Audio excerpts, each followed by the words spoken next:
Buenos días, bienvenidos todos al webinar Lucha contra la COVID-19, análisis de datos y de aguas residuales para alerta temprana de poblaciones, que está coorganizado entre la Universidad Politécnica de Cataluña y CETACUA, Centro Tecnológico del Agua. Sin más dilación, doy paso al señor Francesc Torres, rector de la UPC, que nos va a hacer marcar el contexto y objetivos de este webinar. Buenos días, bienvenidas. Buenos días, bienvenidas, bienvenidos a este webinar Lucha contra la COVID-19, análisis de datos y aguas residuales para alerta temprana de las poblaciones. En el actual contexto de pandemia se ha hecho más clara la importancia de trabajar desde la investigación, el desarrollo, la innovación para aportar soluciones tanto a nivel de tratamientos y vacunas, por supuesto, pero también métodos que ayuden a la gestión de la pandemia. Desde el primer momento, desde la UPC, hemos transformado una parte significativa de la investigación para ponerla al servicio de los avances en la lucha contra la pandemia y en la generación de recursos para una mejor calidad de vida. Entre los grupos de trabajo vinculados a la universidad, quiero destacar el trabajo relevante del grupo de Biocom SC. Tenemos aquí Clara Prats, la investigadora profesora que participa en el webinar y que ha trabajado en el análisis de datos epidemiológicos. CETACUA, del cual la UPC es patrono, junto al Centro Superior de Investigaciones Científicas y Aguas de Barcelona, ha estado trabajando en análisis de presencia de SARS-CoV-2 en aguas residuales como método de anticipación de rebrotes. La colaboración entre ambas entidades se ha hecho efectiva desde el mes de junio con el objetivo de generar información cruzada de valor que permita ayudar a las autoridades sanitarias a la gestión de la pandemia. En concreto, la colaboración entre CETACUA y Biocom SC ha permitido por primera vez determinar la relación entre la proporción de población afectada por el virus y su concentración en aguas residuales. En el webinar de hoy, además de presentar los resultados de esta colaboración, contamos con expertos de diversos ámbitos: medicina, virología, gestión pública, bioestadística, investigación aplicada, que nos permitan analizar cómo este tipo de investigaciones pueden ayudar a tener informaciones relevantes que conduzcan a mejores decisiones en la gestión de la pandemia. Quiero agradecer la participación de este webinar de todos los expertos que tenemos en el panel. Un agradecimiento muy especial al señor Carlos Montero, director general de CETACUA. Bienvenidos, gracias a todos por vuestra presencia, la participación de los panelistas, y esperemos que de las presentaciones, las discusiones, obtengamos una información, unas discusiones, unas conclusiones de lo más valiosas. Gracias, que sea un éxito. Perfecto. Muchas gracias, Francesc. Pues si os parece, tras el enmarque que nos ha realizado el rector de la UPC, pasamos a dar comienzo al webinar que hemos planteado. El formato que hemos planteado, si queréis abrir las cámaras, los participantes en la mesa redonda, lo hemos planteado en mesa redonda, como ha dicho el señor Torres, con expertos de diversos ámbitos que nos van a hablar de aspectos relevantes que han conformado todo este análisis de toda la cadena. En concreto, vamos a hablar de la importancia de disponer de buenos datos que sean representativos con Rosa María Pintó. También vamos a hablar de la importancia de cómo analizar, cómo tratar estos datos para que nos den información relevante con Marina Arnaldos y Clara Prats.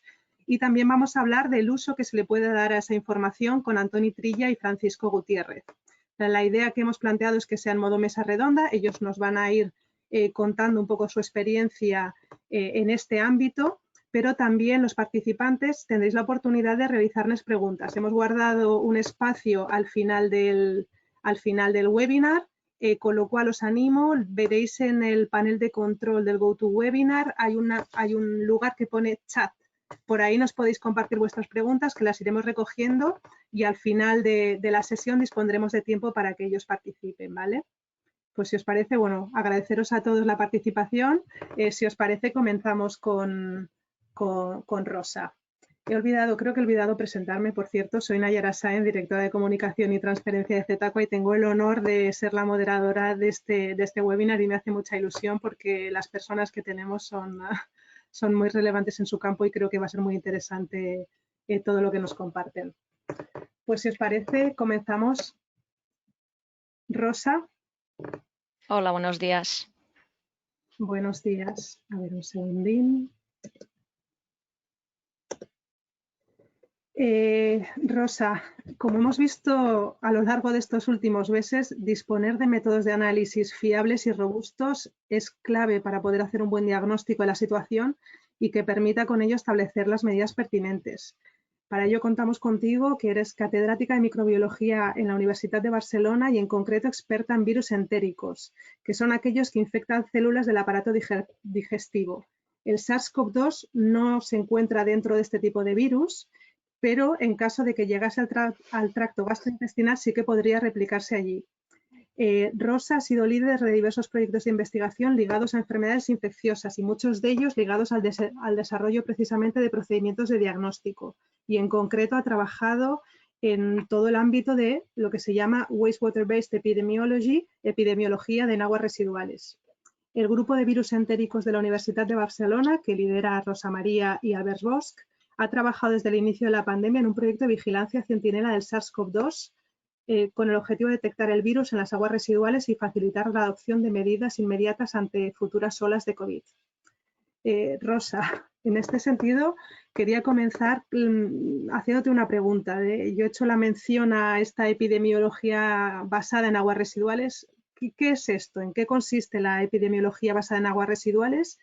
¿Y cómo la ha utilizado el grupo de virus entéricos de la Universidad de Barcelona en el pasado? Muchas gracias. Mira, antes que nada quiero agradecer que me hayáis invitado a este webinar, que preveo que va a ser muy interesante. Mira, para responderte, pues casi que las siglas lo definen, ¿no? El Water-Based Epidemiology es nada más y nada menos que obtener datos que sean relevantes en los análisis epidemiológicos a partir del análisis de las aguas residuales. Las aguas residuales reciben el aporte de las excreciones fecales y urinarias de las poblaciones y, por lo tanto, representan un pool de lo que circula en la población. Y es una tecnología que se usa pues, para el control de tóxicos, para el control de drogas y también para el control de la presencia de microorganismos. Por lo tanto, en principio, los microorganismos que deberíamos de calcular que se encuentran en las aguas residuales son aquellos que replican, y concretamente hablando de virus, que replican en el aparato digestivo, y esto incluye intestino e hígado, y también aquellos que pueden excretarse, que son muchos menos en la orina. Entonces, lo típico es detectar virus entéricos, que van desde los virus que producen gastroenteritis hasta los virus que producen las hepatitis entéricas, que son la hepatitis A y la hepatitis C. Pero la sorpresa, y no tan sorpresa desde la perspectiva virológica, es que hay algunos virus que, aunque su diana no es el aparato digestivo, sí que pueden replicar, porque los virus aprovechan todas las oportunidades que tienen. Por lo tanto, si un virus puede llegar al sistema digestivo, al intestino, por ejemplo, y encuentra su receptor, aprovechará para replicar. Y si un virus que replica en el intestino puede llegar al sistema nervioso central y allí encuentra su receptor, pues infectará también el sistema nervioso central. Por lo tanto, el espectro de virus que podemos detectar va desde los virus entéricos típicos hasta algunos que no son tan típicos, como puede ser en este caso el SARS-CoV-2, que es un virus respiratorio, pero que replica también en el intestino. Y, por lo tanto, el virus se excreta en una proporción importante de los individuos que sufren la infección. Por otra parte, me preguntabas de nuestra dedicación a la Wastewater-Based Epidemiology, y esto es un poco pues, hacer una declaración de intenciones ya de la edad que tengo, porque debo decir que yo personalmente llevo ya más de 20 años usando esta tecnología. Y solo pues, para ponerlo un poco en contexto, ya en el año 98-99, nosotros hicimos 98-99 del siglo pasado, hicimos análisis de la presencia y genotipado del virus de la hepatitis A en aguas residuales.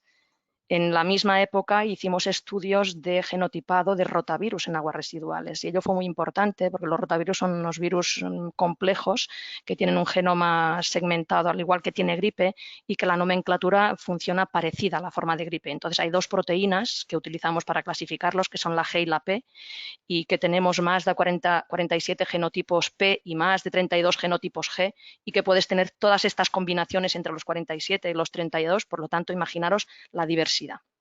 Y entonces hay unos rotavirus que son considerados los más comunes y otros que son los raros.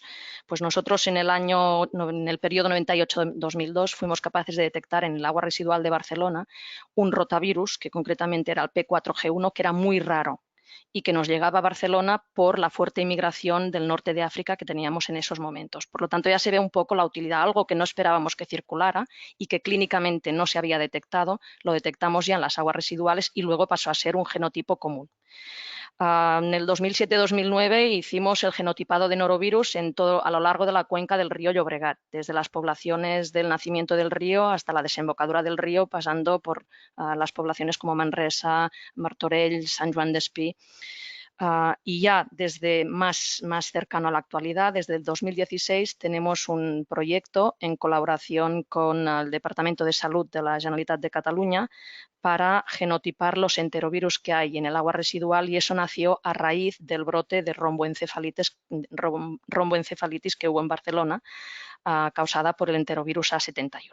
Y evidentemente en la actualidad, pues como ya nos has mencionado y has comentado muy bien, hemos tenido un proyecto con Aguas de Barcelona para el control de SARS-CoV-2, del genoma de SARS-CoV-2 en el agua residual de Barcelona, y que se ha extendido ahora ya no únicamente con Aguas de Barcelona, sino que hay un proyecto a nivel estatal con el Ministerio con el MITER, que nunca me acuerdo de las siglas, Ministerio de Transición Ecológica y no sé qué más, y retos demográficos creo que es, y en el caso de España y en el caso de Cataluña con la Agencia Catalana del Agua, en el cual analizamos pues un importante número de plantas de tratamiento de aguas residuales para tener un poco la idea de cómo está circulando el genoma pues a nivel estatal y a nivel de Cataluña.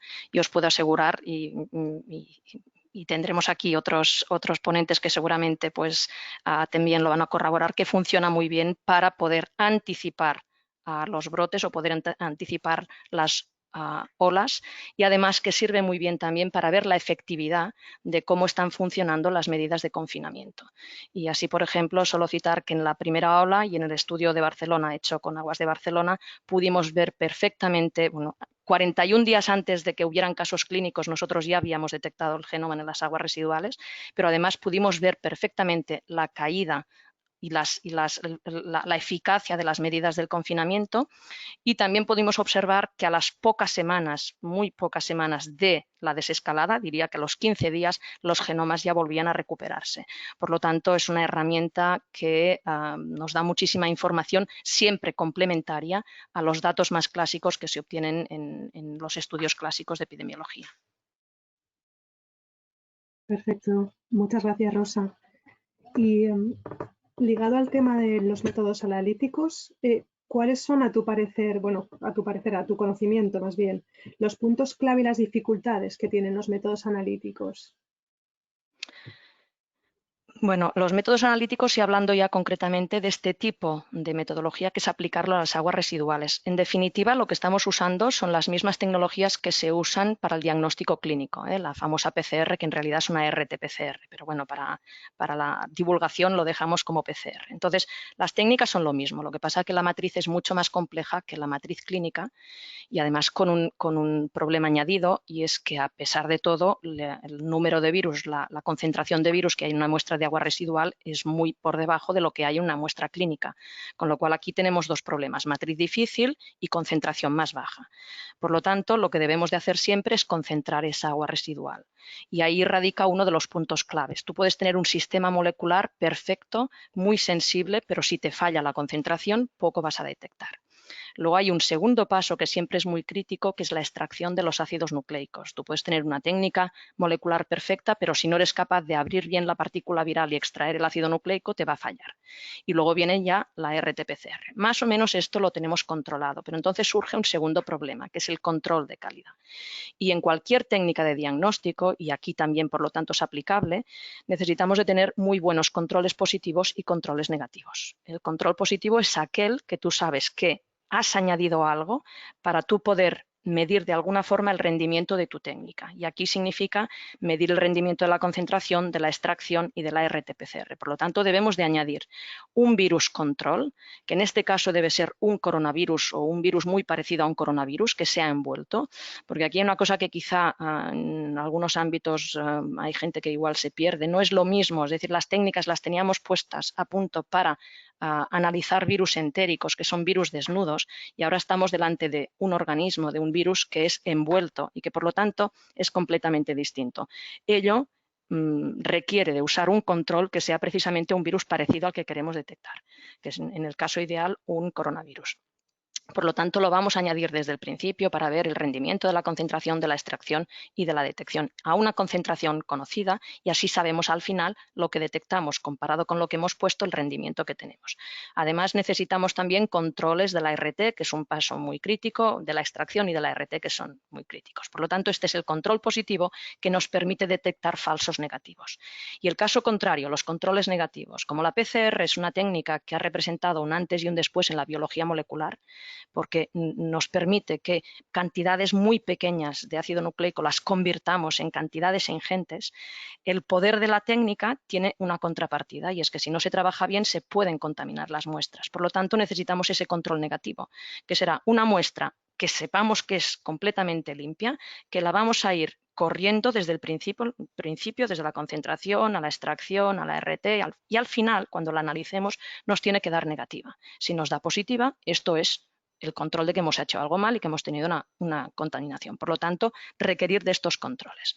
Ahora bien, yo querría dejar claro que nosotros fuimos el primer laboratorio universitario español que introdujimos en nuestro sistema las buenas prácticas del laboratorio. Y un concepto básico en las buenas prácticas del laboratorio es que te permite saber dónde tienes los errores, no te permite evitarlos. Es decir, las contaminaciones pueden pasar en las mejores familias, en los mejores laboratorios. Lo que sí te permiten los controles de calidad es saber que las has tenido, saber dónde las has tenido y por lo tanto controlarlo y por lo tanto poder trazarlo y repetir las pruebas cuando sea necesario. Por lo tanto, todos estos controles para mí son el punto clave para decir que lo estamos haciendo bien. Y otra cosa que tenemos en la actualidad y con el SARS-CoV-2 es que han entrado muchísimos laboratorios públicos y privados a trabajar en esta tecnología y que cada cual hace lo mejor que puede, pero cada cual usando su método. Y en estos momentos quizá lo que se necesitaría es algo, no que exactamente todos usemos los mismos métodos, pero sí saber que todos lo estamos haciendo más o menos igual de bien, más o menos igual con la misma sensibilidad, porque si no podemos tener datos muy dispares entre un sitio y otro que vengan de la técnica más que en realidad de que haya más o menos virus en el agua. Y este quizás es un punto importante y crítico en estos momentos, que todos demostremos que andamos más o menos igual. Perfecto. Muchas gracias, Rosa. Clarísimo. Clarísimo que no es un aspecto fácil y que ya en la primera parte, que es disponer de los datos y los métodos analíticos fiables que permitan disponer de datos robustos, fiables, comparables, etcétera, ya no es una tarea fácil. Pasamos ahora a la siguiente parte en la que tenemos los datos o disponemos de los datos, pero tenemos que analizarlos, tratarlos para obtener información fiable. Esto también tiene su dificultad.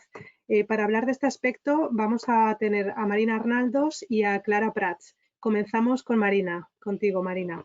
Marina es doctora en Ingeniería Ambiental y líder de actividad de I+D+I en Cetaqua. Ella tiene amplia experiencia en el sector del agua, liderando proyectos de investigación ligados a diversos ámbitos y, en concreto, ha coordinado el proyecto internacional REVEAL para la detección de SARS-CoV-2 en aguas residuales, en el que han participado 7 operadoras del Grupo Suez en España, Francia y Chile, y en el cual se ha colaborado además con 4 universidades.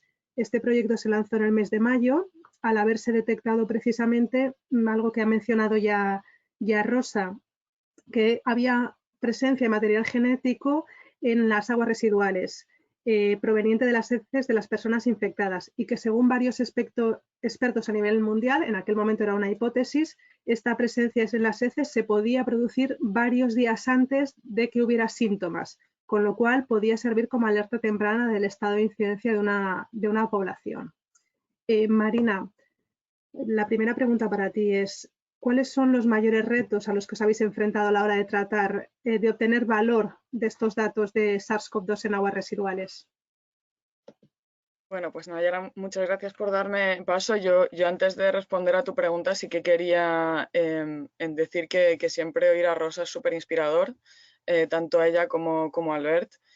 Decía Newton que si podemos ver más lejos es porque estamos en los hombros de gigantes, y al final es verdad, ¿no? Yo creo que es súper notable el trabajo que han hecho en este grupo, y creo que ha sido para nosotros una fuente de inspiración todo este tiempo.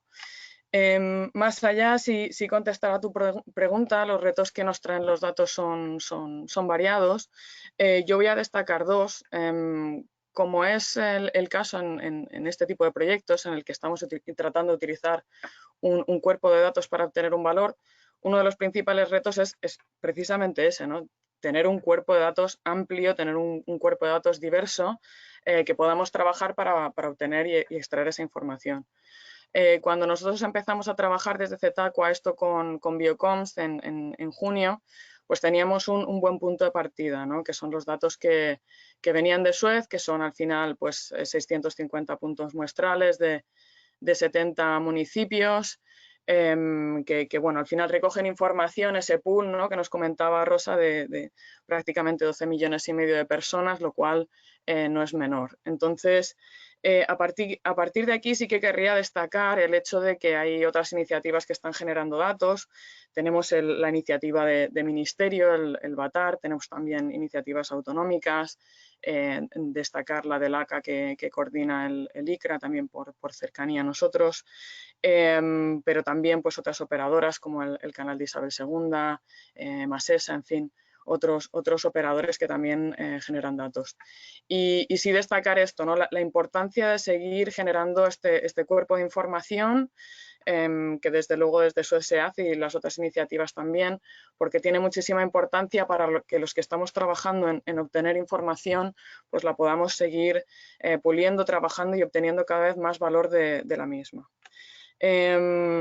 A partir de aquí, sí decir que no solamente la cantidad es importante, también pues es importante la diversidad que comentaba, ¿no? Al final es muy interesante cuando tratas los datos tratar de ver cuáles son las cosas que, digamos, aplican a todos los casos, son generales, son digamos, más universales, y que otras cosas, digamos, pertenecen más a casuísticas concretas, a tipos de comportamiento en determinadas poblaciones, o casuísticas, digamos, que pertenecen más a ciertos tipos de digamos, localizaciones.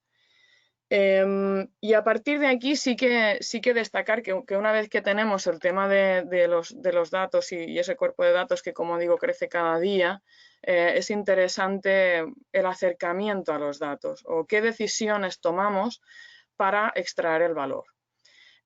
Aquí todos los que me estáis escuchando y que estáis involucrados en iniciativas de una u otra manera que utilizan los datos del alcantarillado, sabréis lo que voy a decir ahora mismo, y es que el alcantarillado es un sistema complejo, es un sistema que, bueno, tiene sus dinámicas, que además le pueden ocurrir eventos. Por ejemplo, puede haber eventos de lluvia en los que hay una cierta dilución, puede haber concentraciones por otros motivos, pero que además tiene una variabilidad o dinámica intrínseca diaria, digamos. No en todo momento hay una fecalidad, una aportación de materia fecal al alcantarillado igual.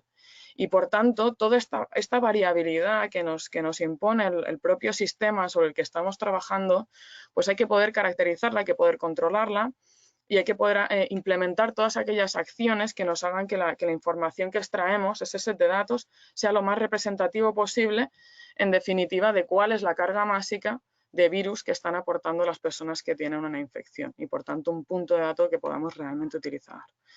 Entonces aquí nos vamos a toda la parte del muestreo. Hay que acordarse de que hay que ser muy rigurosos con el muestreo y cómo esto se realiza. Creo que no puedo incidir más en el aporte de la parte analítica, más de lo que ha hecho Rosa. Más allá de esto, lo que sí hemos hecho es caracterizar cuál es la variabilidad que nos viene intrínseca, digamos, del método analítico, Y bueno, y a partir de aquí implementar todas aquellas correcciones que también hemos hecho que nos permitan, digamos, que ese dato, esa variabilidad, digamos, que nos viene del sistema, poder controlarla, poder acotarla y hacerla lo más mínima posible. De la parte del set de datos de incidencia sí que os va a comentar más Clara, pero sí que decir que como mínimo tenemos que conseguir que la información de la concentración que estamos sacando del alcantarillado, pues tengamos una pareja de datos o de dato de incidencia que esté en la cuenca de saneamiento donde hemos tomado esa muestra, ¿no? Esto como mínimo, no podemos comparar datos de un punto del alcantarillado con datos de incidencia acumulada que se salen, digamos, de esa población que recoge ese punto muestra. Y bueno, a partir de aquí sí deciros que hay que tomar decisiones, ¿no? La decisión que nosotros hemos tomado al final ha sido la de lo que os comentaba, ¿no?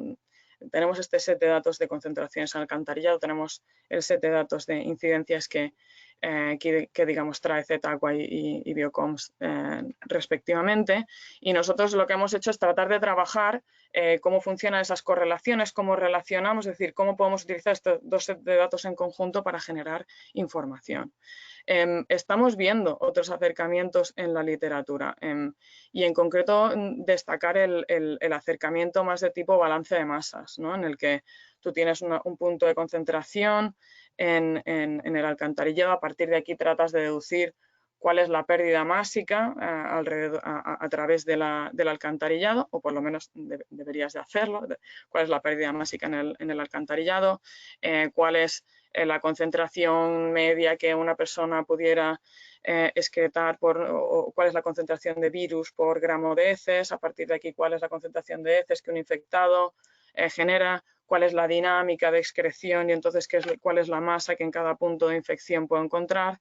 En definitiva, nosotros lo que hemos encontrado es que este tipo de acercamientos que van, digamos, por pasos de cálculo, pues ahí hay una gran incertidumbre, ¿no? Que no es variabilidad, variabilidad es cuando tienes una gran cantidad de datos y esos tienen una dispersión, sino lo que hay es incertidumbre, es decir, hay desconocimiento todavía de cada uno de esos pasos y por tanto nosotros hemos considerado que trabajar con Biocoms de la manera que os comentamos es la más acertada.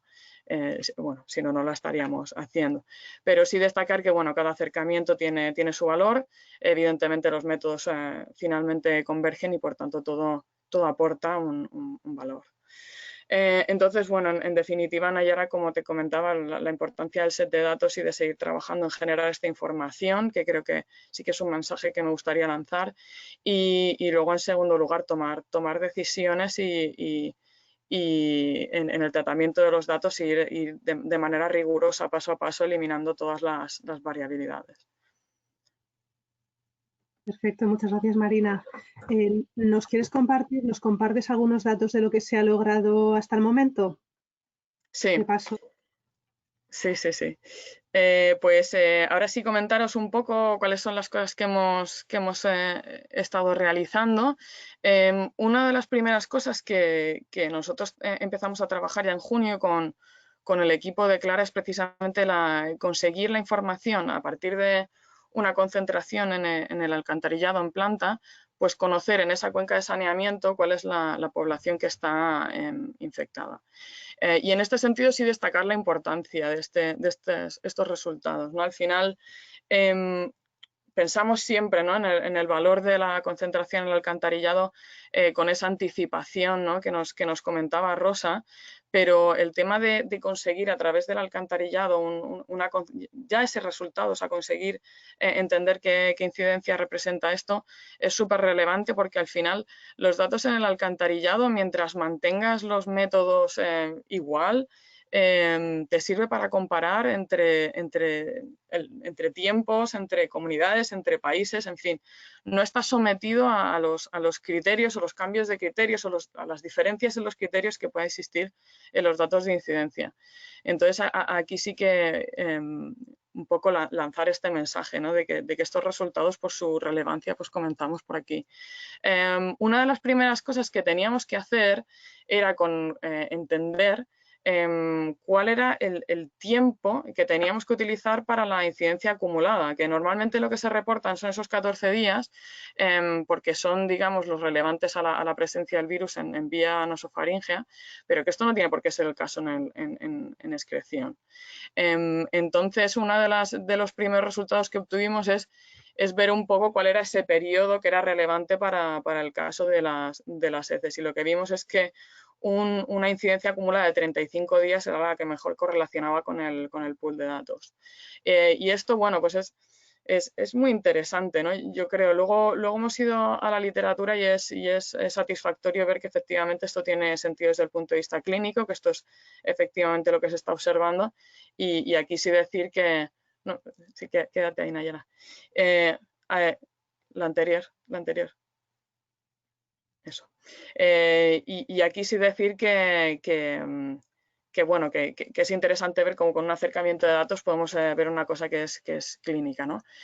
Aquí lo que os estoy enseñando básicamente es un histograma de frecuencias del cociente entre el logaritmo de los casos o casos por 100.000 habitantes y el logaritmo de las concentraciones en el alcantarillado. Y lo que sí que veis es pues una distribución gaussiana, una distribución normal en la que sí que vemos que esta correlación para diferentes localizaciones, momentos, subidas, bajadas, periodos de estabilidad, diferentes poblaciones, pues tiene un número, digamos, que es muchísimo más frecuente que el resto, lo que nos indica que hay una correlación clara que siempre se cumple y que podemos utilizar para pasar de un valor a otro.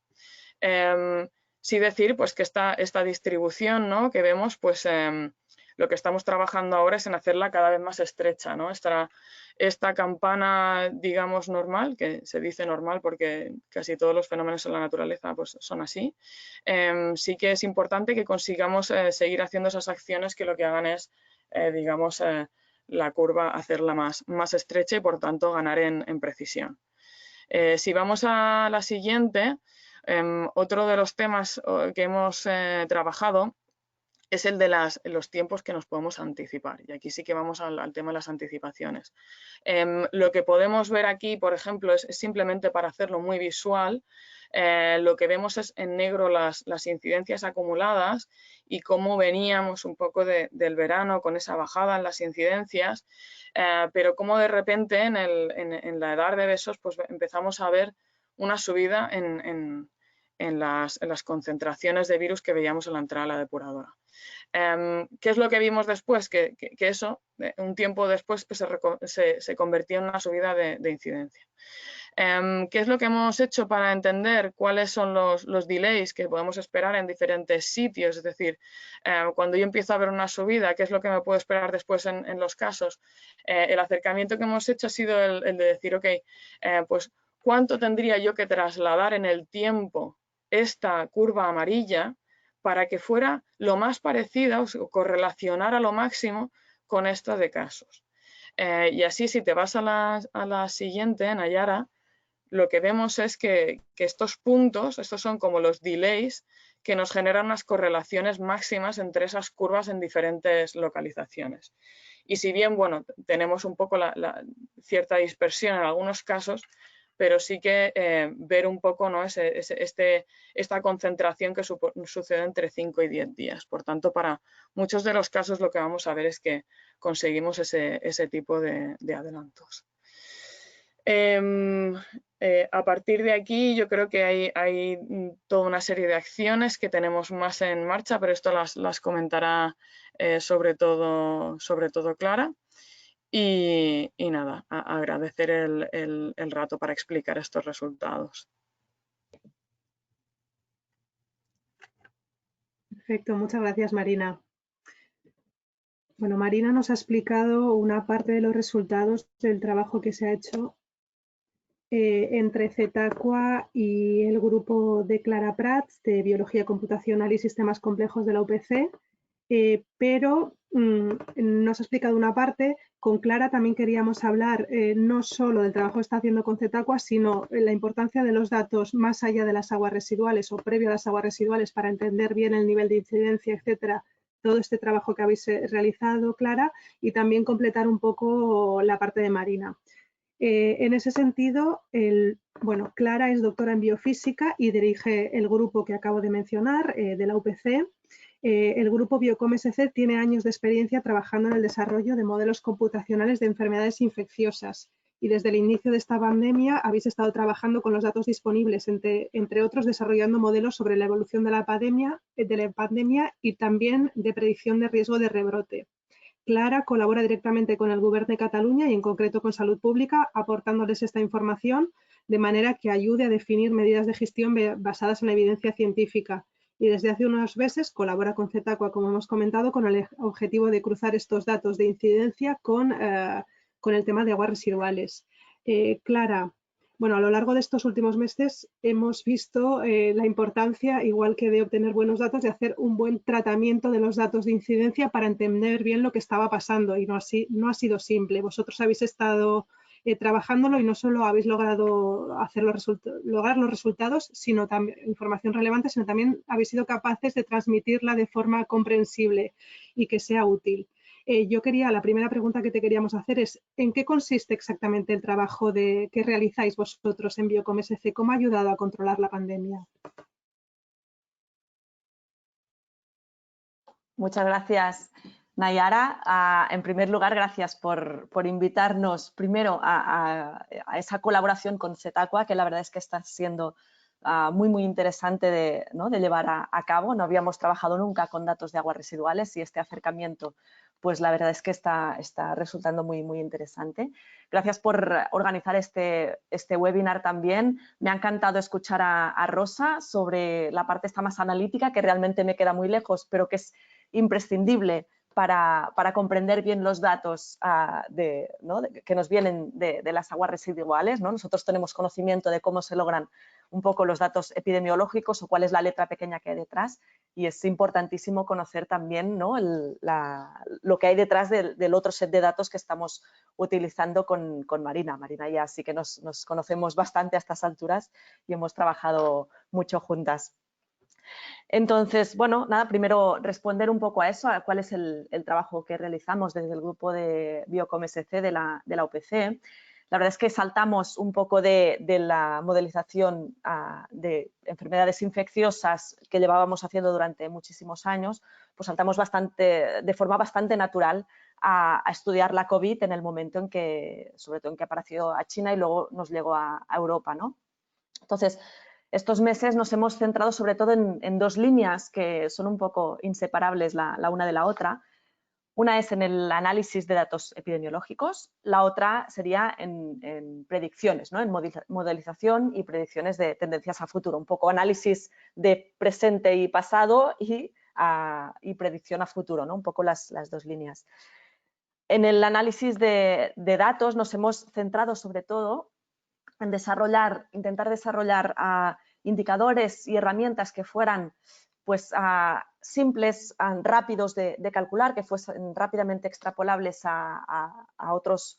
Bueno, hemos estado trabajando con todos los países europeos, también con todas las regiones catalanas, comarcas a nivel español, con las comunidades autónomas, ¿no? Y buscábamos índices que igual no fueran perfectos, pero que fueran lo suficientemente robustos como para darte este primer semáforo, ¿no? Hemos hablado mucho de colores, el verde, el amarillo, el naranja, ¿dónde estamos? Pues ese primer mapa de situación de la situación epidemiológica, ¿no? Trabajando sobre todo con los datos de primera línea que nos llegan, con todas las limitaciones que tienen, que son los datos de casos diagnosticados pues en cada región o país, ¿no? Y a partir de esos datos epidemiológicos desarrollar los mejores indicadores que nos hablen del nivel de incidencia, ¿no?, sobre todo de cuánta gente contagiosa tenemos en un cierto momento, y luego de la tendencia, ¿no?, de si este nivel de incidencia tiene una tendencia al alza o a la baja, ¿no?, y combinar pues esa información, por ejemplo, en el índice que se ha utilizado en Cataluña, que se está utilizando, que es el que se conoce como índice de riesgo de rebrote, aunque de hecho es un índice de riesgo o de evaluación del riesgo epidemiológico que tenemos en un cierto momento, ¿no?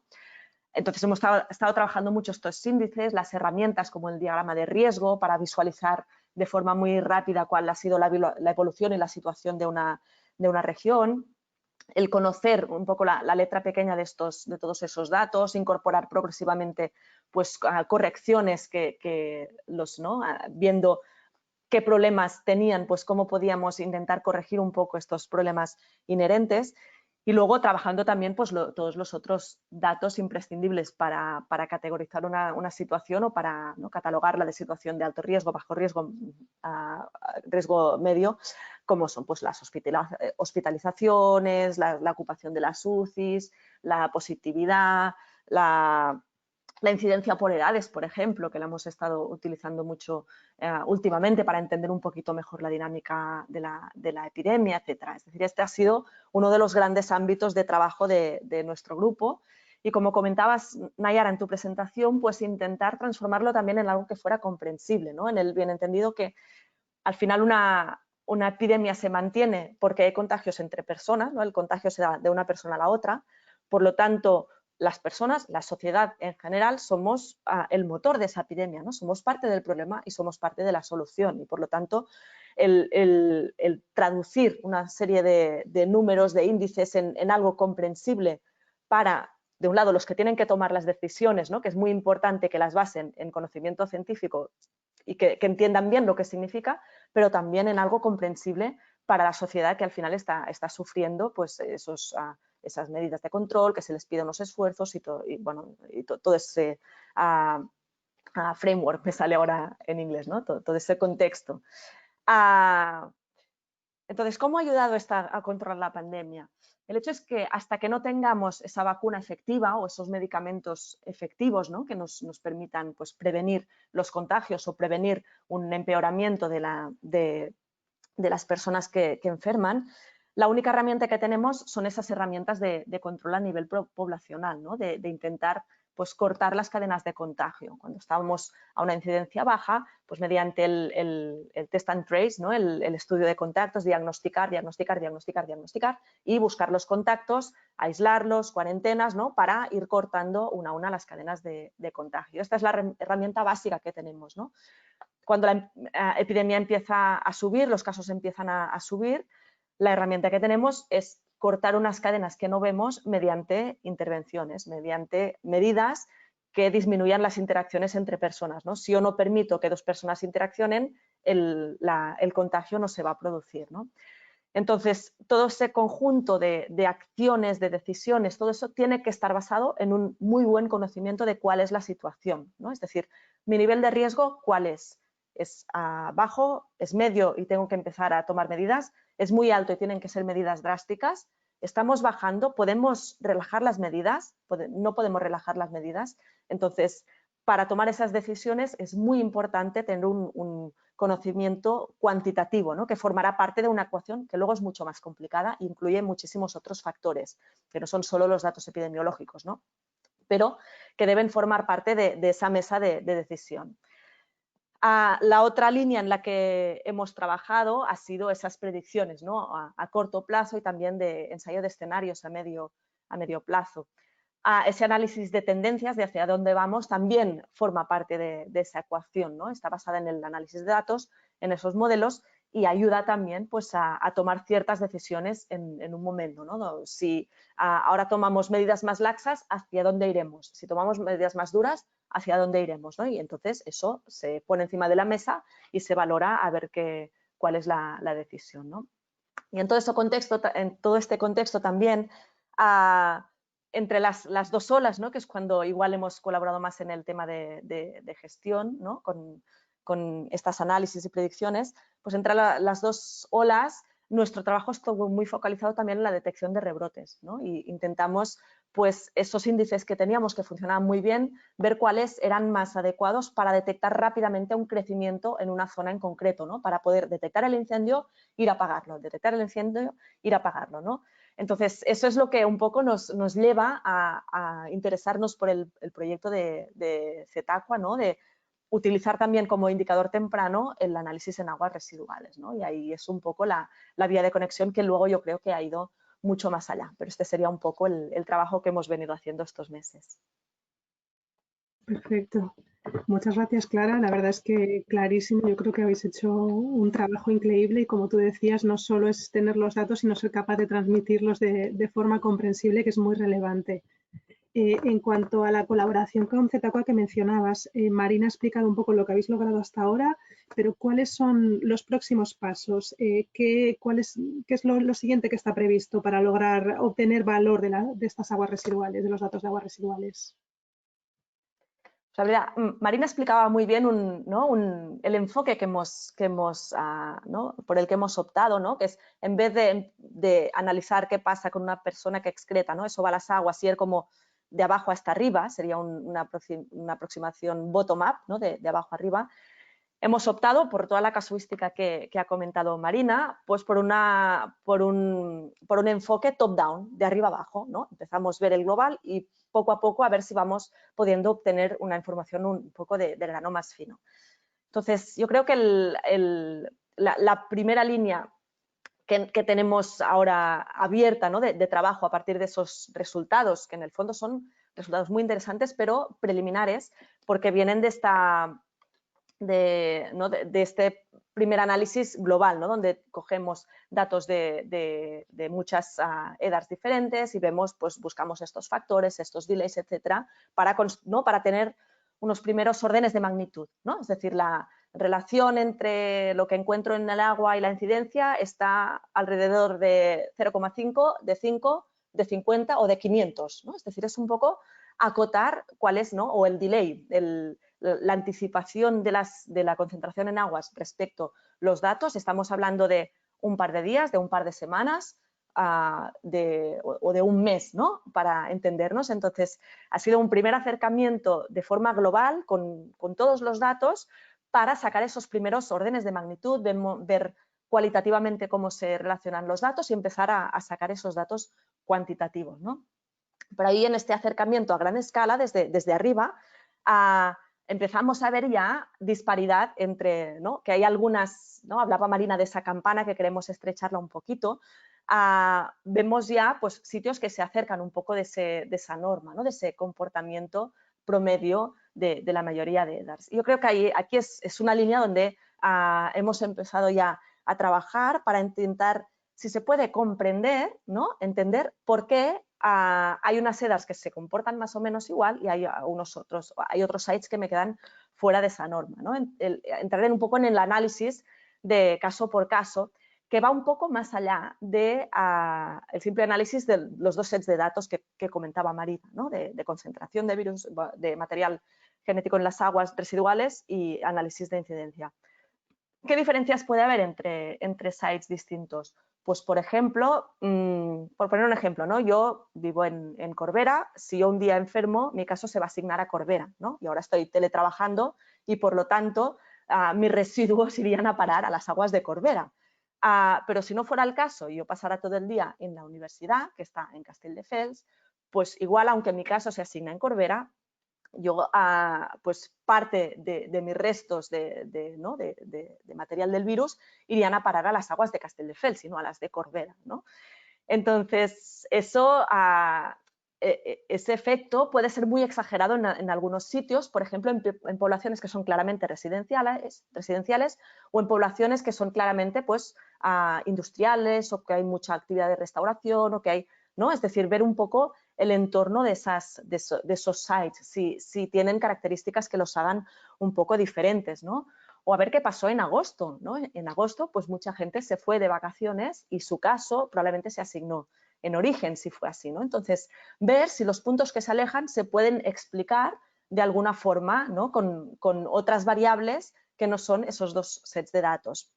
Un poquito, porque tenemos delays diferentes, ¿no? Es decir, un poquito en este sentido, ¿no? En el análisis un poco de grano más fino para comprender esas desviaciones, estas desviaciones de la media. Otra línea en la que estamos trabajando, y ahí estamos a la espera un poco de datos también que nos vayan a llegar, es que, claro, Rosa explicaba muy bien la incertidumbre asociada ¿no? los errores un poco inevitables asociados a la medida experimental, ¿no? Que tienes que conocerlos para tenerlos en cuenta, incorporarlos, etc. Con los datos pasa lo mismo. Y en el caso de los datos de casos, tenemos un factor esencial que es cuántos casos estoy diagnosticando del total que hay, ¿no? Entonces, Si yo estoy diagnosticando muy poco, ¿no?, encontraré una relación entre los datos que si estoy diagnosticando mucho. Entonces, si consiguiéramos establecer la relación entre la concentración en aguas y la incidencia real, esto sería una herramienta maravillosa también para estimar cuál es la incidencia real en otros momentos, ¿no? Ahí, si me puedes poner la transparencia, por favor, Nayara. He traído dos ejemplos para dar un poco la imagen de la magnitud de la tragedia, un poco, ¿no? Aquí vemos, esto es un ejercicio que hizo el datadista, Antonio es un periodista de datos. Vemos en amarillo clarito abajo la curva de casos diagnosticados en España, la curva de casos nuevos, hasta finales de septiembre, creo, es decir, aquí nos falta aún la segunda ola, ¿eh? Pero aquí vamos en amarillo, claro, los casos que se diagnosticaron, y en naranja más oscuro vemos la primera ola según los resultados del estudio de seroprevalencia que se hizo desde la Carlos III. Por lo tanto, vemos que la campana real fue enorme en comparación con la pequeña campanita que supuso la primera ola, que en aquel momento nos pareció brutal, ¿no? Pues lo que no vimos fue aún más importante, ¿no?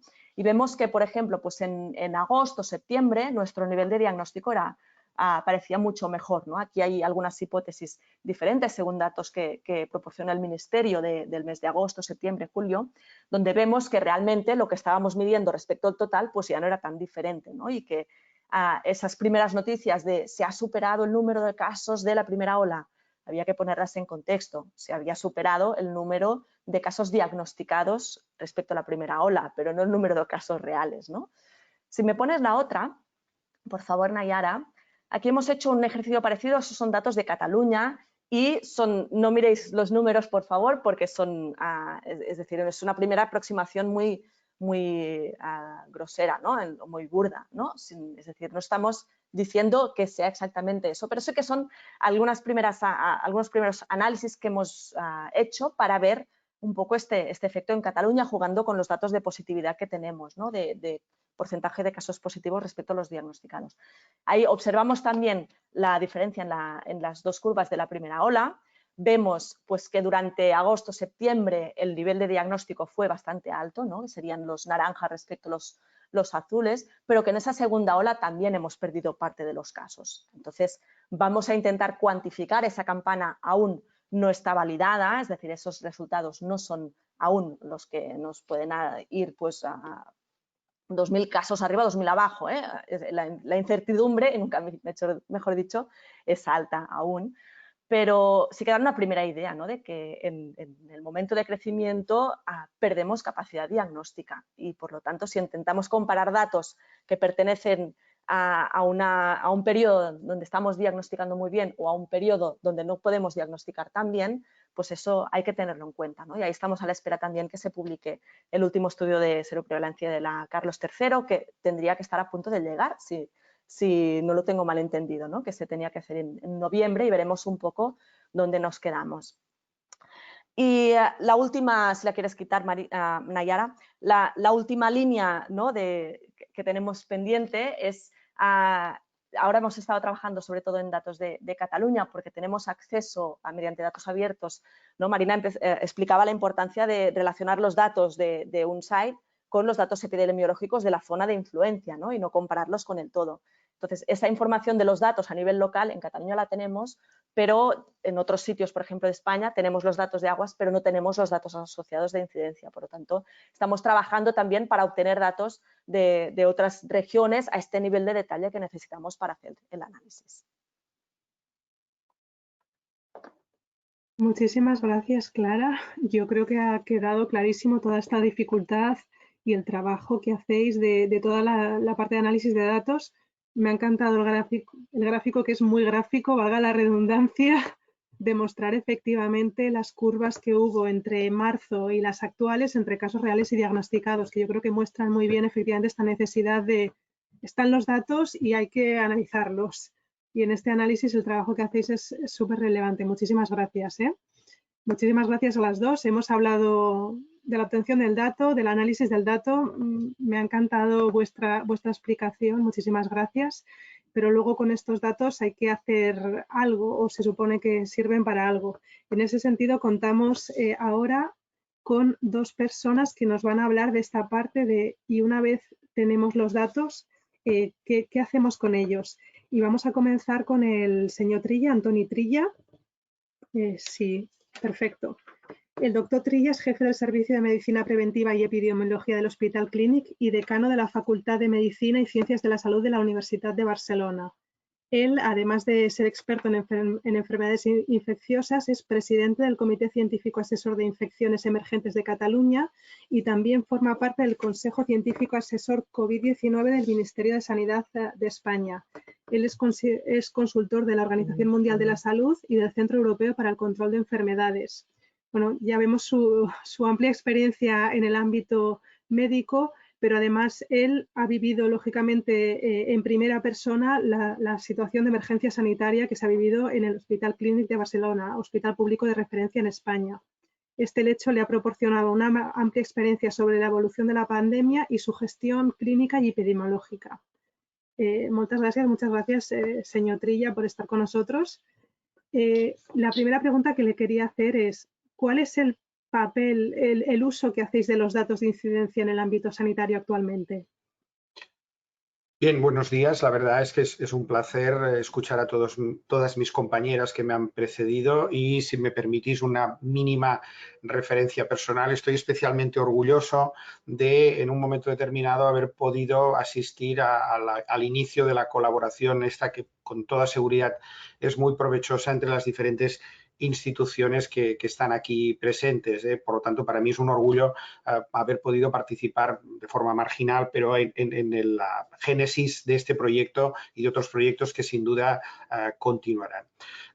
Si me coloco la bata blanca, que es la que llevo puesta muchas horas durante el día en mi hospital, como en cualquier otro hospital del país, la verdad es que nosotros estamos viviendo, como todos los ciudadanos, una pesadilla desde que se inició esta pandemia, y la estamos viviendo con una especial intensidad porque, desde el punto de vista del sistema sanitario, ha habido muchos momentos realmente complicados, especialmente en la primera ola. Ahora quizá hay otro tipo de complicaciones o de situaciones, y en este sentido, simplemente para que tengáis una cierta idea, no daré muchos números, seré muy breve.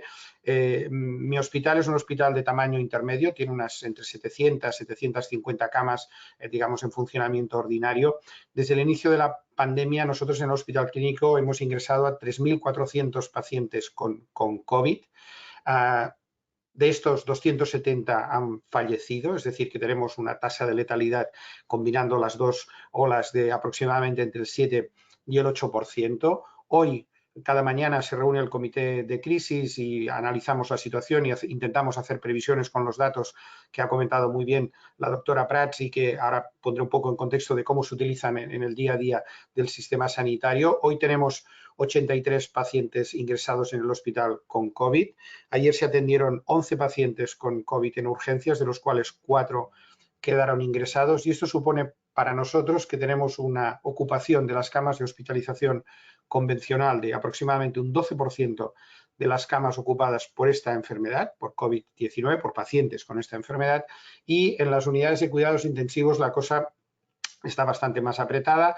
Tenemos un 40% en estos momentos de las camas de cuidados intensivos ocupadas por pacientes con COVID, que ya sabemos que son pacientes de muy larga estancia, pacientes que requieren muchos días de estancia en el hospital. Y todo esto, cada mañana analizamos o intentamos analizar lo que hay con respecto a datos que ha comentado perfectamente la doctora Clara Prats. Miramos el índice reproductor efectivo, miramos el número de casos que se han diagnosticado, el porcentaje de positividad de las PCR con respecto a las totales, las incidencias acumuladas en 7 o 14 días, las franjas de edad, que también pueden ser distintas porque básicamente los pacientes que ingresan en el hospital suelen ser todos de los segmentos de edad más avanzados, y todo esto nos permite tener una cierta radiografía o nos permite tener una cierta idea de con qué nos podemos enfrentar en un corto plazo, esta misma semana, y probablemente una previsión o intentar hacer una cierta previsión de lo que nos puede pasar en los próximos 14 días. Y ahora me permitiréis una cierta reflexión de cómo vivimos nosotros los datos o, digamos, en algunos casos la ausencia de datos o cierta confusión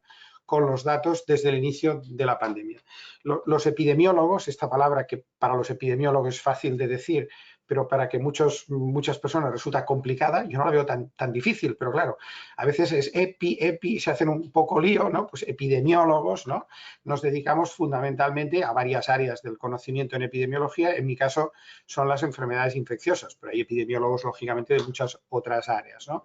Pero todos compartimos una idea, es que, si me permitís, hay un dicho muy popular entre los epidemiólogos que dice: los epidemiólogos solo confiamos en Dios y el resto de los mortales nos tienen que traer datos. De manera que, en principio, si tenemos datos, empezamos a confiar. Y estos datos, lógicamente, son datos que para nosotros tienen que ser relativamente consistentes. Como se ha dicho, tienen que ser relativamente fáciles de interpretar. Nosotros no somos especialmente expertos en muchas cosas que tienen que ver con las matemáticas, los modelos predictivos, la estadística, pero sí que tenemos que entenderlos para decir, bueno, ¿y esto qué aplicación práctica puedo tener? ¿Me puedo fiar? ¿No me puedo fiar demasiado? Y la verdad es que durante toda la pandemia se ha hecho patente, primero, que los sistemas de salud pública y los sistemas de vigilancia epidemiológica no estábamos preparados para esta avalancha de casos con esta contundencia y con esta capacidad de contagio, que se han proporcionado muchos datos que han sido inconsistentes durante toda la pandemia, algunos cambios de criterios, subidas, recuentos, actualizaciones de fechas, y esto la doctora Prats ya lo publicó también en una carta indicando la dificultad de acceso a estos datos, es decir, todavía hay muchos datos que hay que volver a picar, hay que bajarse las hojas de Excel que están simplemente en papel, que hoy en día parece una cosa realmente fuera de lugar en el siglo XXI, pero es difícil, vamos mejorando, pero algunos de estos datos son difícilmente accesibles, que se ha generado bastante confusión alrededor de los datos. Yo durante muchas mañanas la primera pregunta que nos hacíamos es, pero a ver, si la mortalidad que han dado en el ministerio es de tanto y la mortalidad que hemos dado aquí es de cuánto,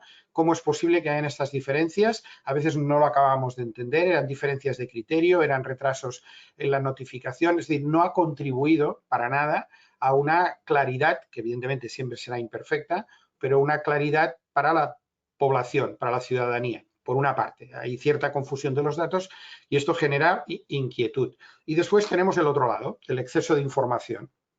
Datos que pueden ser dispares, en los cuales a veces no se presta atención de cuál es el origen y por lo tanto la consistencia, pero que son utilizados por muchas personas, algunos muy expertos, otros no tan expertos y otros simplemente, por decirlo de alguna manera, tertulianos, que son capaces de analizar y hacer todo tipo de predicciones con respecto a sus propios análisis de datos. Esta ha sido también la epidemia de los modelizadores, la gente que utiliza los modelos para hacer predicciones, que siempre son muy bienvenidos, han irrumpido con fuerza en la pandemia y hoy en día yo creo que también todos ellos están haciendo un buen nivel de autocrítica de hasta qué punto estos modelos pues, eran transparentes, eran consistentes, se daban las condiciones para poderlos realmente aplicar y en muchos países se han tomado decisiones en base a modelos que después han resultado, como es lógico, porque esto tiene mucha variabilidad, que no se ajustaban exactamente a las previsiones. Pero en resumen tenemos un conjunto enorme de datos, los ha comunicado muy bien la doctora Clara Prats, que utilizamos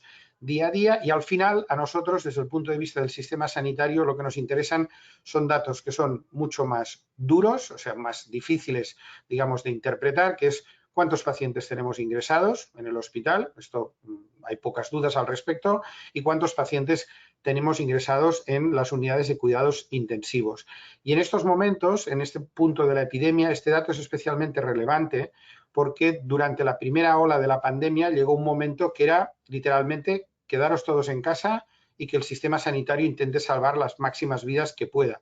Y el hospital se vio no desbordado, multiplicado por 2. Un día que tengamos tiempo se puede explicar las cosas, los milagros, diría yo, que se llegaron a hacer en los hospitales para habilitar nuevas camas, nuevas UCIs, lugares para poder ingresar pacientes, para poder absorber la enorme cantidad de pacientes que se presentaban en los servicios de urgencias. Eso afortunadamente se superó y fue a costa, fundamentalmente, la primera oleada de dejar de hacer muchas cosas.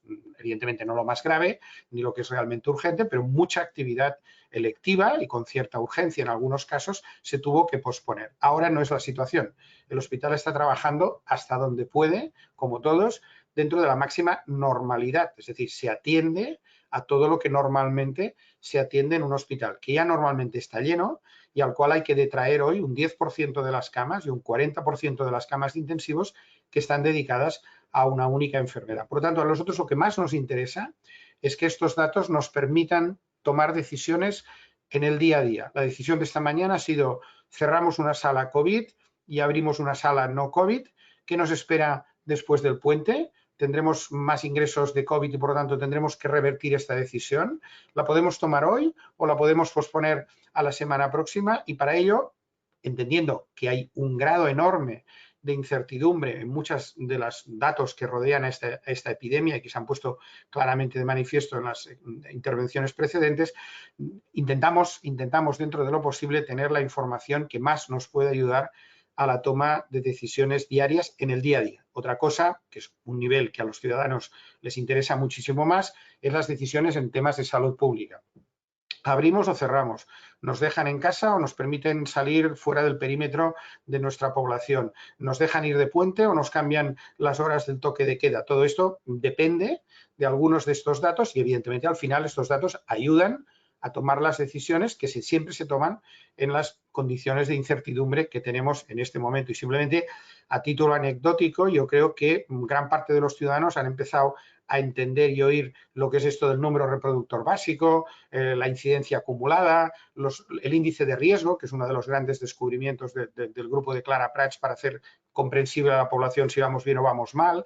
Y estos últimos 2 días, los titulares y todas las noticias de primera hora es: la RT ha subido 4 décimas o 3 décimas de punto. Ahora ha subido un poco más hoy. Ay, que nos acercamos al 0,90. Y si nos acercamos al 0,90, igual cambian las medidas de restricción. De manera que todo el mundo está muy pendiente de los datos. Estos datos deben ser analizados. No siempre son todo lo consistentes que nos gustaría. No siempre se facilita el trabajo a las personas que los estáis analizando con mucho esfuerzo, pero es de las pocas cosas de las que podemos disponer para intentar anticiparnos, colocarnos en el escenario probablemente intermedio, ni el peor ni el mejor, y tomar decisiones que afectan a toda la población y que afectan a cosas concretas. En nuestro caso, pues como he comentado, si abrimos o cerramos una sala o si programamos o desprogramamos cirugía de un día para otro o de 2 días con anticipación.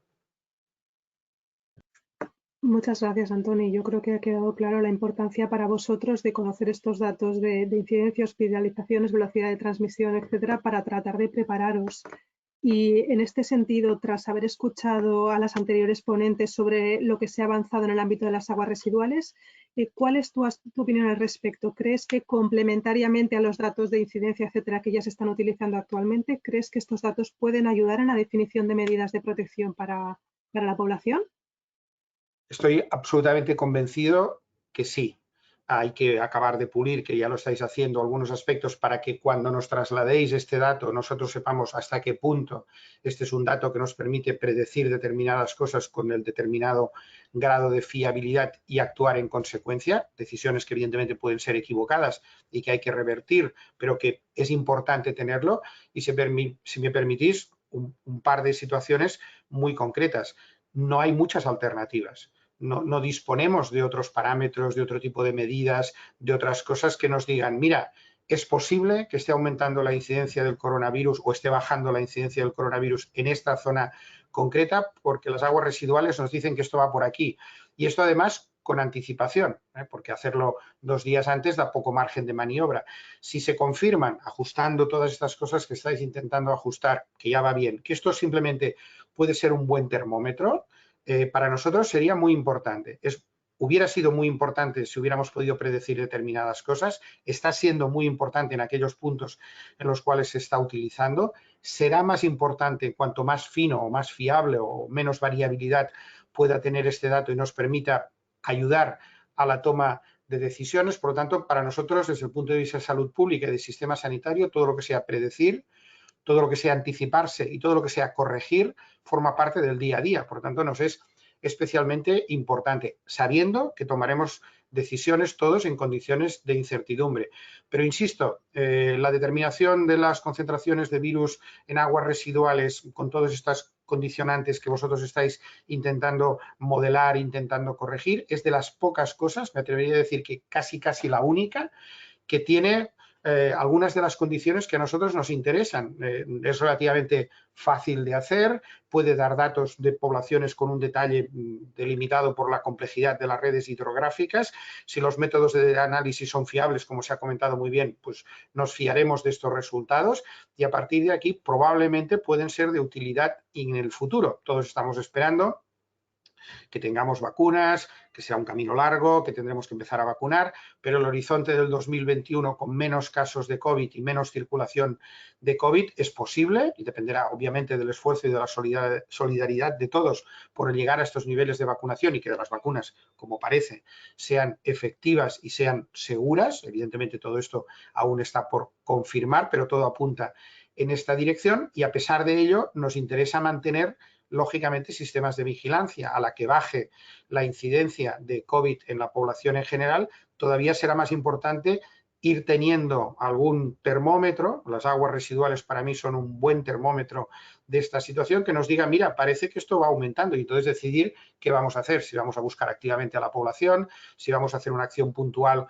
concreta desde el punto de vista de salud pública. Todo esto es muy interesante porque en esta situación, esperemos, de menor contagio, menor número de casos, todavía será más importante identificar determinados focos de entrada y segundo, tener la garantía de que las cosas están bien o saber que las cosas parece que pueden estar disparándose o parece que están corrigiéndose. Y además también es muy importante porque aunque nosotros como sociedad, Europa y muchos países del mundo somos sinceramente privilegiados, tenemos un buen sistema sanitario, un sistema sanitario público y privado, pero especialmente público de acceso universal.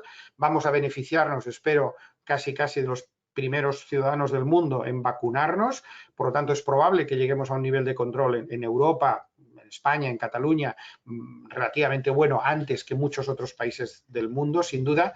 Pero también los epidemiólogos decimos, y más en una situación de pandemia, que nadie está seguro hasta que todos estamos seguros. Y esto es mucho más complejo.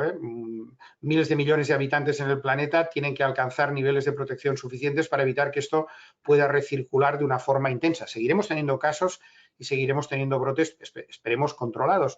Pero en esta situación de control y de posibles importaciones de casos desde otros continentes, este es un país turístico, evidentemente una de las primeras cosas que se intentará es abrir hasta donde sea posible el turismo lo antes posible. Por lo tanto, de nuevo, estos sistemas de vigilancia en un estado de baja circulación del virus, esperemos, pueden ser muy interesantes para detectar problemas antes de que se conviertan en un problema para la sanidad, que al final es lo que la gente entiende. Es decir, lo que hemos de intentar preservar es que el sistema sanitario funcione de la mejor manera posible. De manera que, enhorabuena, la verdad es que yo estoy muy ilusionado y muy pendiente de cómo vais evolucionando con todos estos modelos y las predicciones. Tomo la palabra a todos vosotros. Nosotros necesitamos cosas que podamos entender. Nuestra capacidad de comprensión es bastante limitada. Necesitamos datos que nos digan por aquí vamos bien, por aquí vamos mal. Esto tiene esta fiabilidad, esto cuidado. Y a partir de aquí integrarlos en la toma de decisiones, tanto a nivel general, como hemos comentado, como a nivel particular. De manera que enhorabuena, la verdad, mis más sinceras felicitaciones a Cetaqua, a Biocom, a todos los que participan, porque creo que están trabajando en una herramienta, afinando una herramienta que realmente nos hemos de creer, y yo me lo creo absolutamente, que puede ser de gran utilidad ahora, especialmente en los meses o años que vamos a convivir con este virus, esperemos que en condiciones mucho mejores de las que estamos ahora. Muchas gracias, Antoni. Gracias. Pasamos ahora al último ponente, Francisco Gutiérrez, en este caso, que también nos va a hablar del uso de datos, pero desde una perspectiva un poquito diferente a la del señor Antoni Trilla.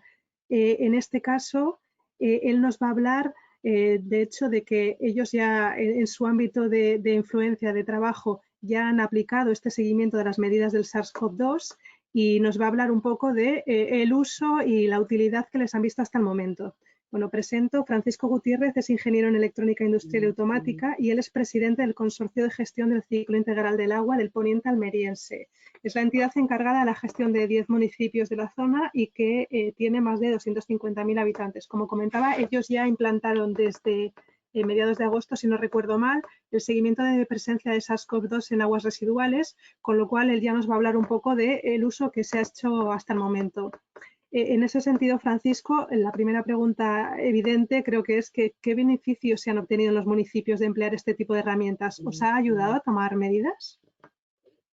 Hola, buenos días. Pues en primer lugar quiero daros las gracias por tener esta oportunidad de participar en este panel de expertos que estoy muy orgulloso de participar. Es realmente complicado hablar el último y teniendo como predecesores a gente tan experta en este tema, pues resulta doblemente difícil. Pero quiero dar la enhorabuena por la organización y las gracias a CETACUA y la Universidad Politécnica de Cataluña. Efectivamente, nosotros del Consorcio del Ciclo Integral del Agua del Poniente Almeriense, que damos servicio pues, a 250.000 de habitantes, desde mediados de agosto estamos realizando estos análisis de aguas residuales y parte de un sector del consorcio estamos utilizando la plataforma City Sentinel, que nos permite, a través de una plataforma accesible en cloud computing, conocer en tiempo prácticamente real los resultados del análisis y mostrarlos de una forma sencilla y comprensible, tal y como se ha indicado hace unos momentos por Antoni, que es realmente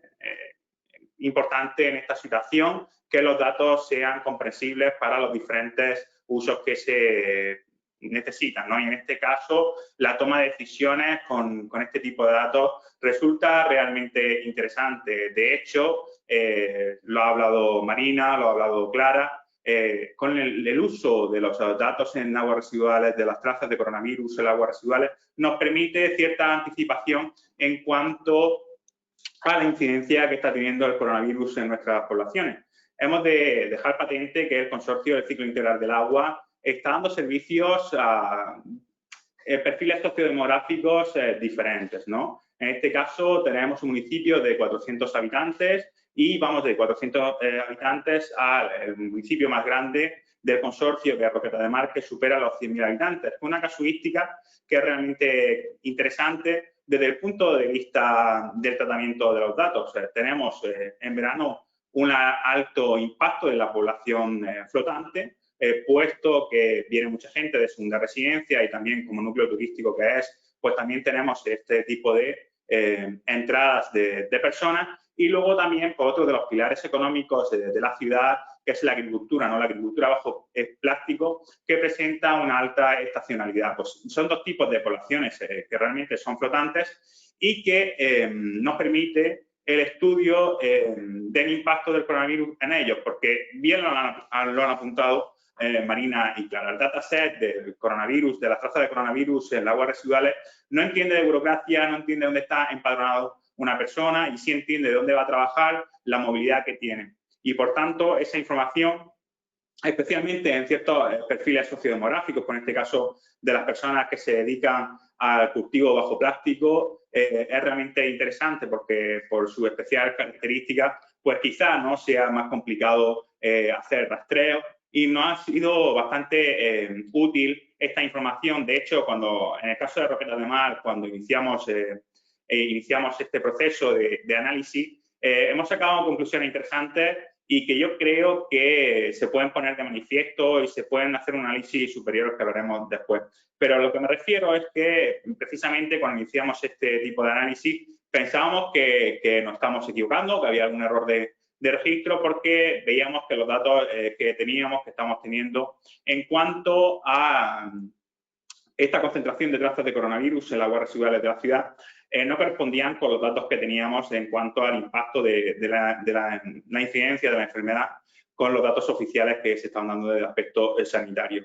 Y efectivamente, pues como bien se ha comprobado ya científicamente, yo creo que bien han dicho las personas que han participado antes que yo y está así documentado empíricamente, existe una correlación y existe una alteración de los datos del impacto del coronavirus que nos sirve precisamente para anticiparnos y tomar decisiones al respecto.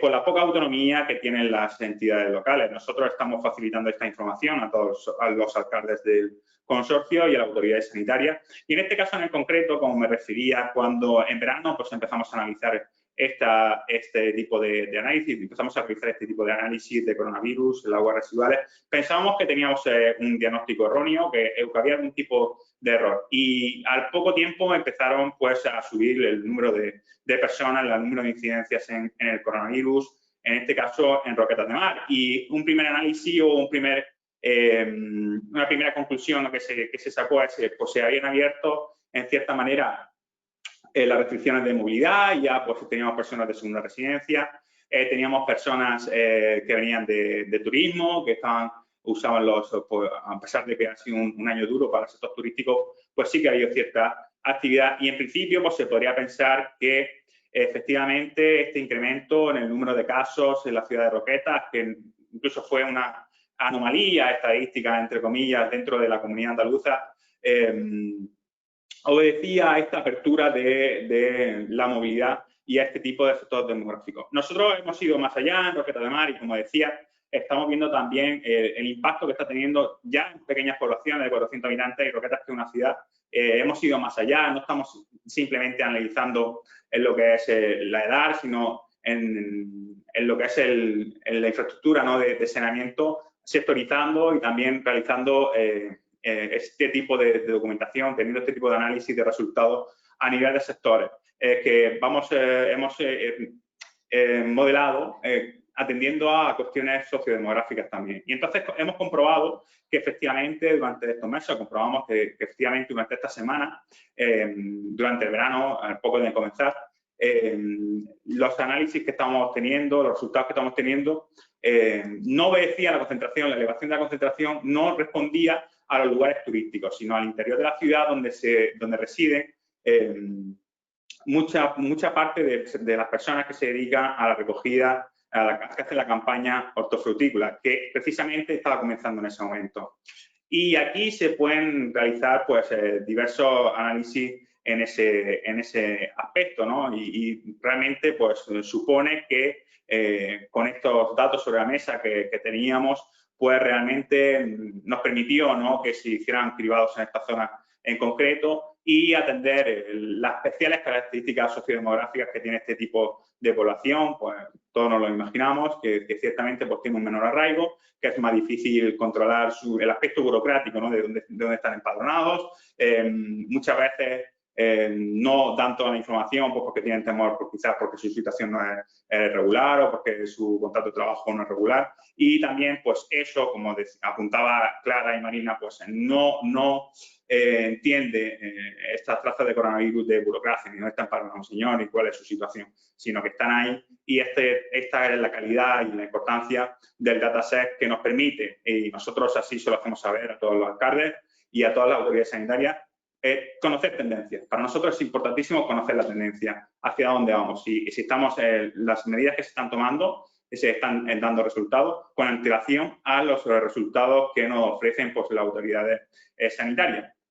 Y sin duda alguna resaltar la importancia del dataset en su funcionamiento y debería tomarse en mayor consideración, puesto que apunta o aporta gran documentación, gran información de valor para la toma de decisión. Perfecto. Muchas gracias, Francisco.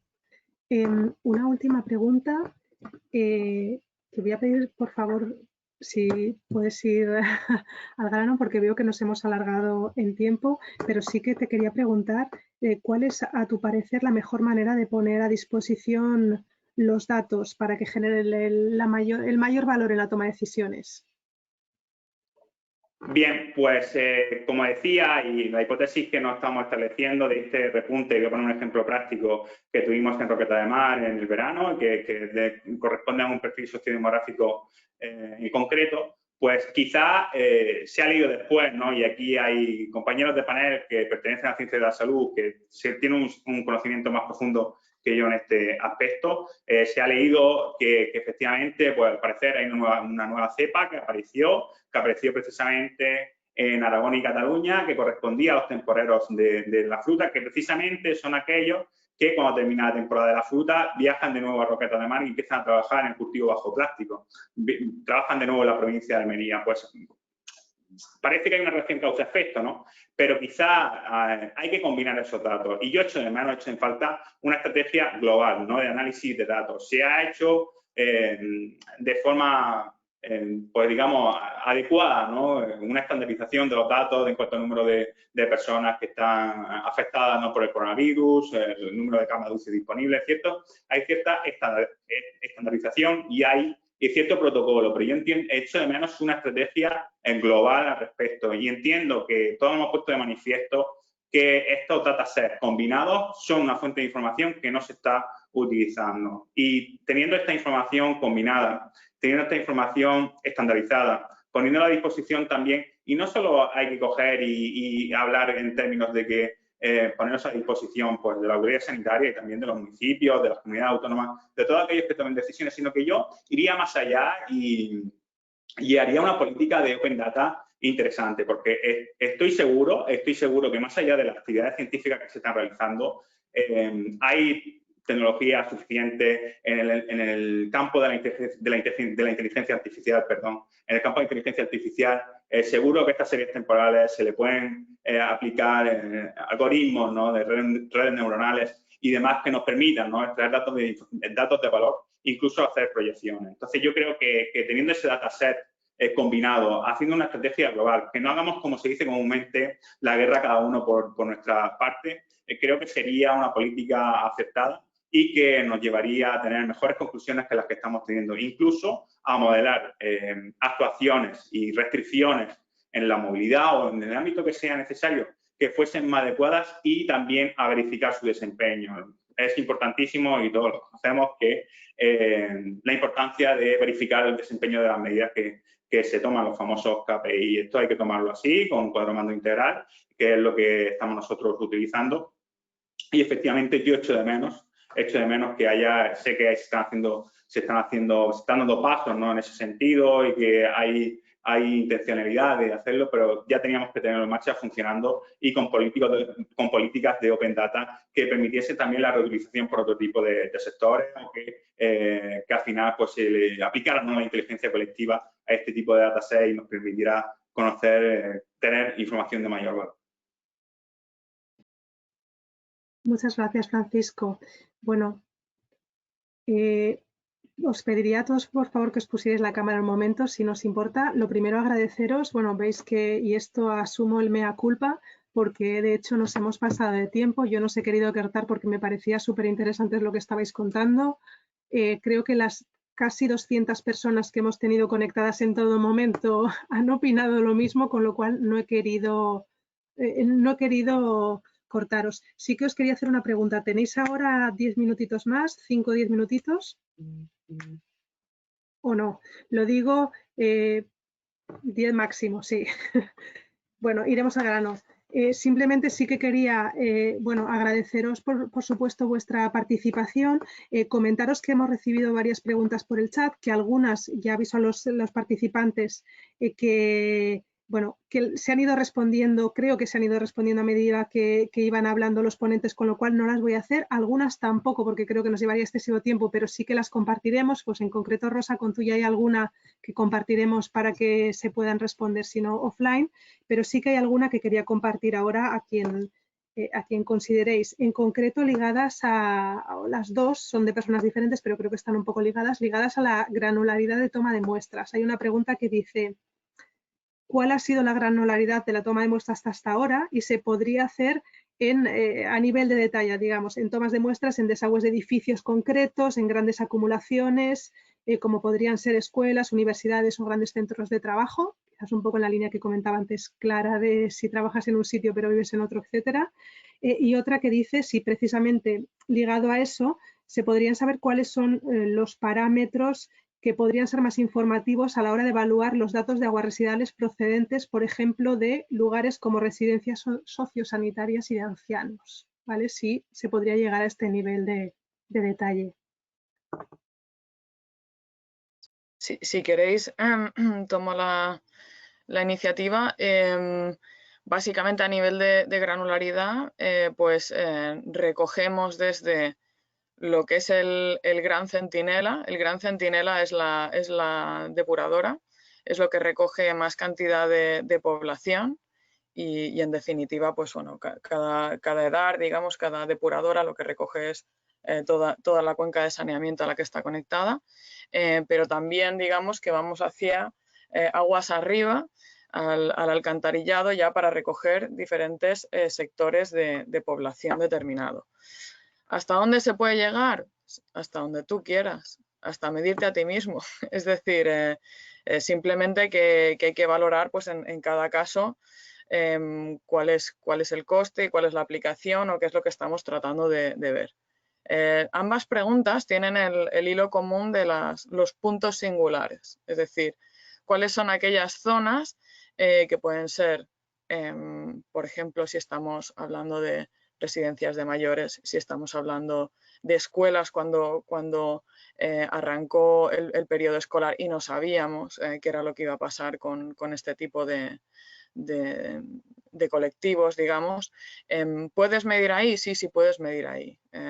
Ya es decisión de cada municipio, autoridad sanitaria, es decir, en definitiva, cómo se implemente esto, de hacerlo. Pero sí que evidentemente tiene un valor porque además, como se comentaba, son, digamos, sitios estancos, ¿no? Una residencia, por ejemplo, una residencia de personas mayores, esa gente no se está moviendo y por tanto es muy interesante la información que sacas de ahí porque enseguida verás si está pasando algo.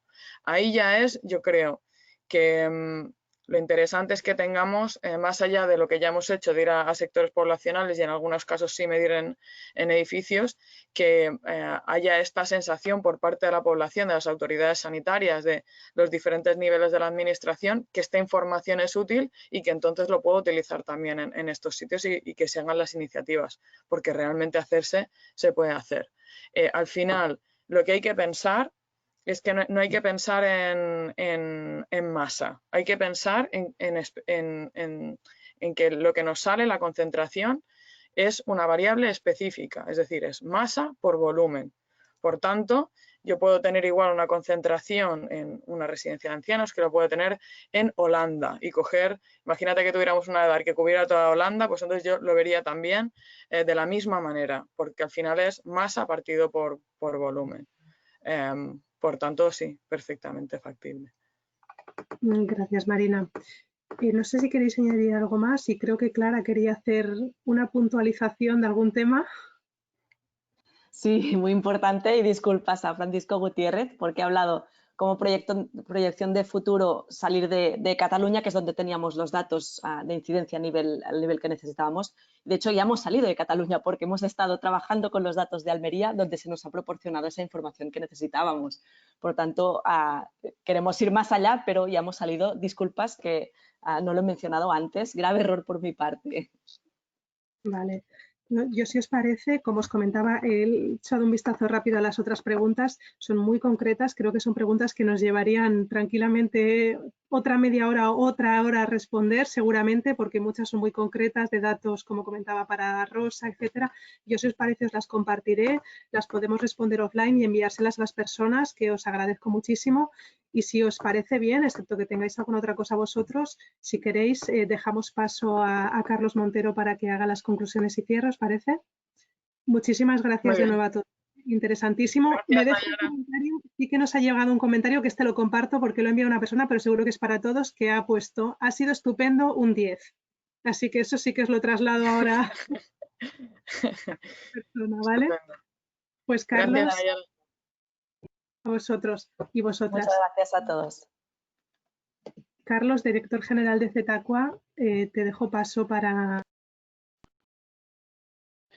Muchas gracias, Nayara, y compartir la ilusión que supone hoy haber hecho esta difusión de conocimiento del trabajo que hemos realizado, iba a decir en los últimos meses, pero lo cierto es que sería muy injusto, porque con el grupo de virus entéricos de la doctora Rosa Pintó, del doctor Albert Bosch, Francisco Lucena, llevamos trabajando 3 décadas desde Aguas de Barcelona, por lo tanto, es un trabajo de muy largo recorrido y que ha tenido, bueno, pues ahora en este momento ha tenido más visibilidad probablemente, pero es un trabajo que llevamos haciendo 3 décadas.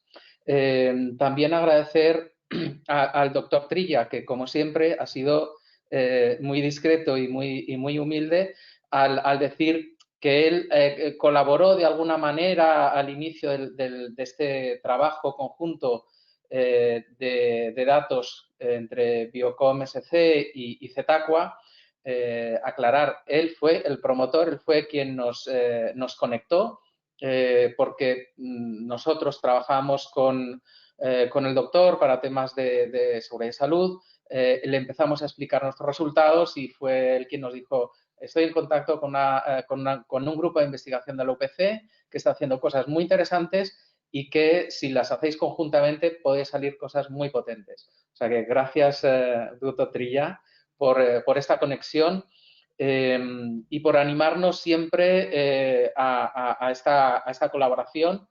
Gracias a la doctora Prats, también a Clara por la apertura, por el espíritu de colaboración, por tener esta disponibilidad a compartir know-how, a la doctora Arnaldo Samarina, también por el empuje y por liderar este proyecto de investigación aplicada, transformando, o sea, con esa capacidad de transformar todo el conocimiento de la UB, todo el conocimiento de bioestadística de la UPC, combinarlo con nuestro conocimiento en el ámbito de redes de saneamiento, pero también de data analytics, para dar resultados aplicables que se han puesto al servicio a través de la plataforma COVID-19 City Sentinel, que da servicio actualmente a docenas de poblaciones. Y esto es algo que también bueno, pues nos llena de satisfacción, porque ha sido un proyecto donde hemos demostrado que la ciencia